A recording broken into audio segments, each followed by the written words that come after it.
করেছি নির্ধারণ হবেই হবে কৃষ্ণনগরের নির্বাচন। এবার নির্বাচন ভয়ঙ্কর হবে। নির্বাচনে আমি বিজয়ী হব, তুমি দেখে নিও।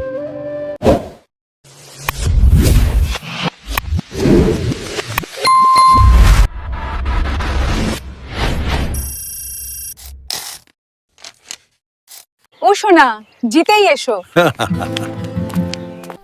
ও বৌদি, আমার সোনার দাদা কোথায়?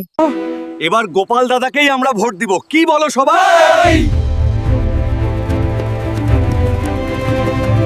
এইবার আবারও মন্ত্রী মশাই জিতবে বলে মনে হচ্ছে।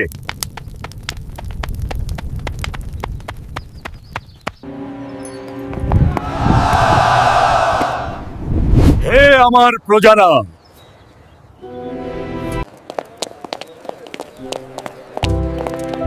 শোন বটা ঘটা, আমাকে তোরা সাহায্য করবি, এবার জিততে হবে। মন্ত্রী মশাইয়ের উপর কড়া নজর রাখবে, বুঝেছো?